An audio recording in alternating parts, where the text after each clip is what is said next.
Hi guys, welcome to my channel. Today I'm going to be going over everything I did with my 5th grade daughter for the month of March.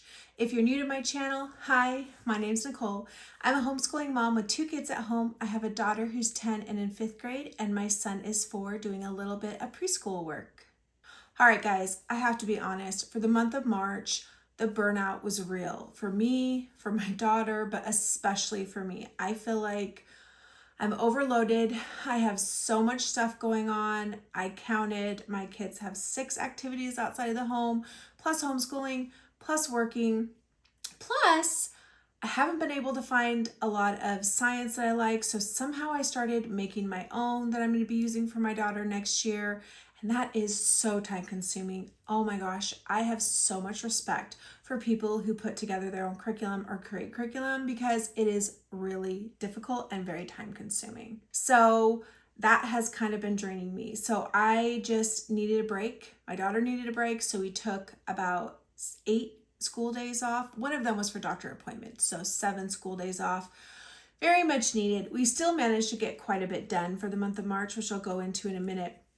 However, I also had started teaching my son a more formal preschool curriculum, which I'll get into in another video. So that's an added thing. So I feel like next year I have to simplify my life because essentially I'm not excelling in any part of my life. I'm just kind of staying afloat. So I know there's busy times for everything, but I can definitely feel it. Our school year ends mid-May. Where I live, it's really hot. So I like to get off earlier and start earlier because who wants to really be outside when it's like 90 plus degrees every single day in the afternoon and unbearably hot with the sun beating down on you.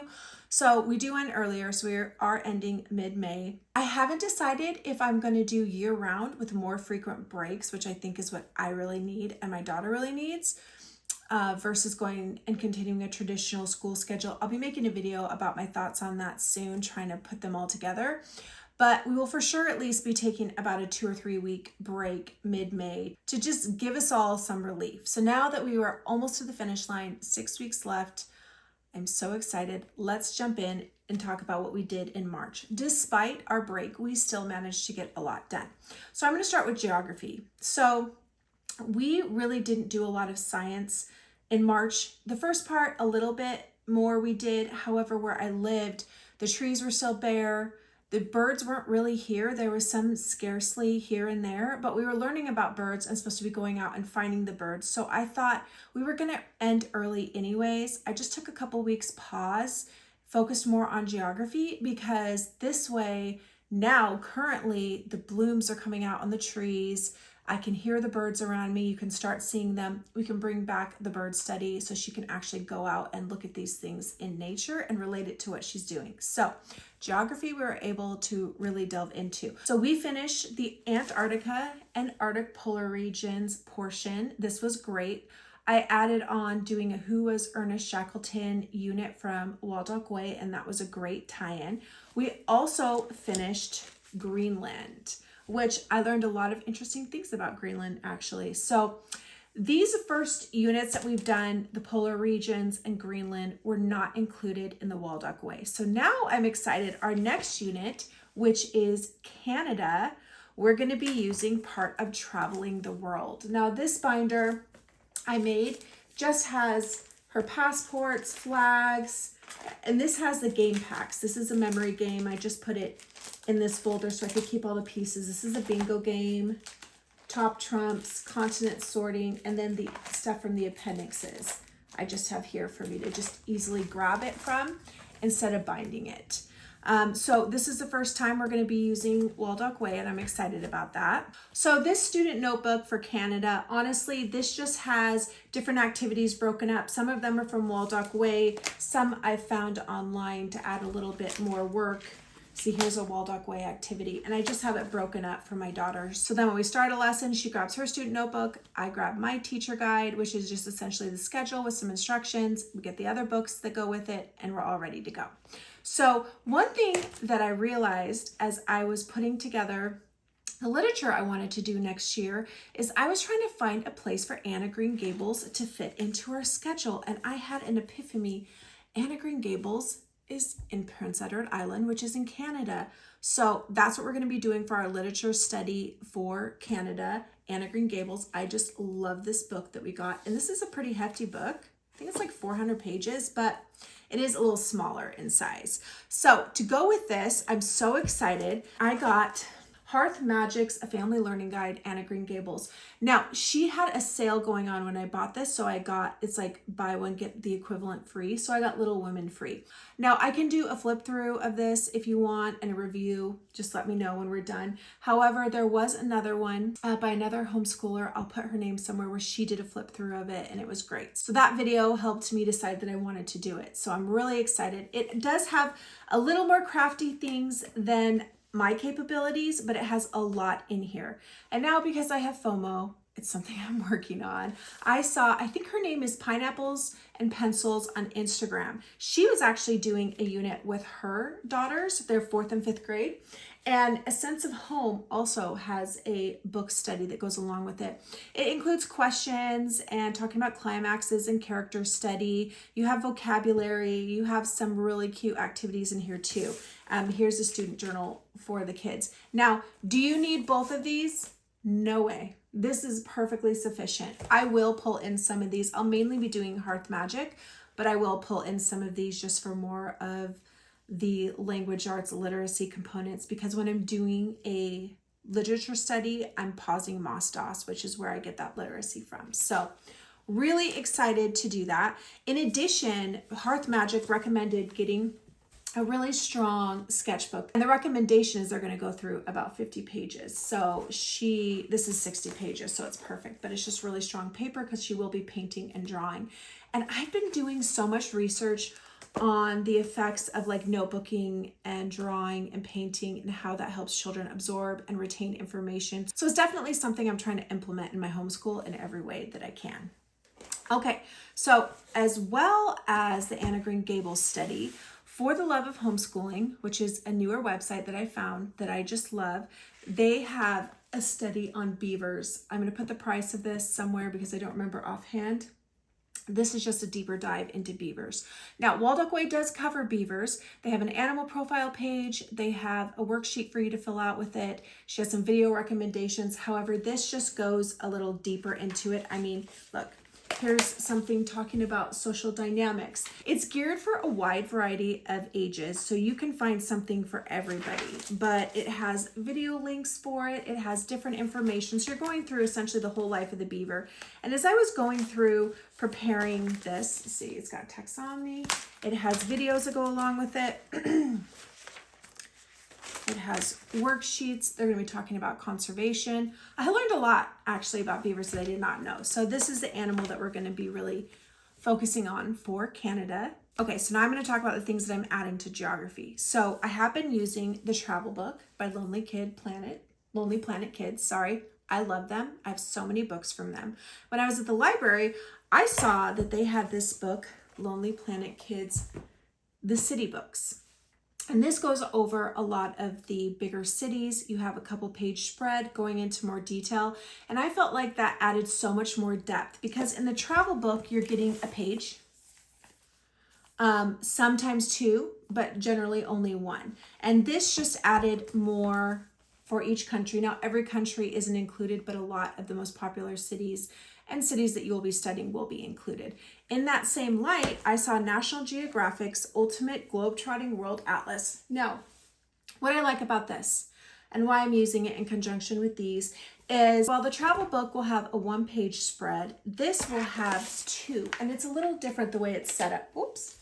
So it always has 5 cool things to do here. I really like that. I feel like that tells a lot about a place on what you can do there. It also has a map and it has a little more information for it. So everyone is kind of set up this way. Let's look at another country.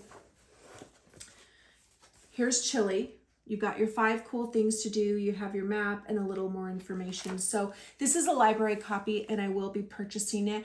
I don't feel so bad for purchasing it because we're going to be using this for 6th grade, 7th, and 8th grade, doing our entire deep dive geography study. And then I can just use it for my son when I go with it. But I really felt like this was a great addition. So Okay, so that is everything for geography. So let's move on. Let's talk about science real quick. I did mention that the birds haven't really been around, so we kind of put a pause on it. But something I did notice and I want to talk about with the good and the beautiful, the curriculum that we've been using this year, is that they have 2 levels of journals, grades 3 to 6, and they have 7 to 8. Now, I have found, even though my daughter is in 5th grade and a younger 5th grader, this is a little young for her. I don't feel like this has challenged her. I feel like these are very geared towards younger children. It's great for 3rd grade, maybe even 4th grade, but for me personally and for my daughter's learning, it's not enough. So I went on the Good and Beautiful, and for $9.99, you can buy their unit PDF, or I think it's $6.79 or $6.99 to be shipped to you, but I didn't want to pay for shipping. And I knew I didn't need everything because I do have the grades 3 to 6. So this has an extra extension every level. It's great what it has. So much great information. It's kind of what is missing from the 3 to 6 journals, in my opinion. So I didn't even buy in this. We just are including this, like, for example, lesson 10, how birds stay healthy. It's just a lot of extra information for them that I feel like is lacking in the book and in the workbook. So I will be doing a whole video on my views of Good and the Beautiful and talking about kind of why I'm not going to be going forward with them at this time. But just to let you know, if you are interested, I would recommend getting both. The 7 to 8 journal had a lot of the same stuff that the 3 to 6 did. It just had more, if that makes sense. All right, so let's talk about math really quickly. Last time I told you that my daughter was really struggling in the level 5A. Something has switched for her. She just got it. We're back into fractions. She's really great at fractions. Level 4 really helped cement that for her, and she is doing so well. She's going through practice pages. She's not really needing my assistance. When we're going back and reviewing and grading what she did, she's getting it almost all correct. Like, she really has a good understanding. The videos are getting a little shorter now. They're about 15 minutes, and it's just really working again, which I'm grateful for, because for a while I was wondering what we were going to do. But good news is we are now doing really well with this, and we should finish this probably, I would say, midsummer. I don't ever stop math. I may only do it 3 or 4 days a week in the summer, but I found that's the best way for my daughter to retain it. So we'll be moving on for sure to 5B for her 6th grade year. So let's talk about grammar real quickly. We are almost done with their quarter 3 Beowulf's grammar. Quarter 4 is much shorter. It's only, I think, 3 weeks less than a normal one. This has been good. This has been amping it up for sure. Towards the end is the more difficult subjects.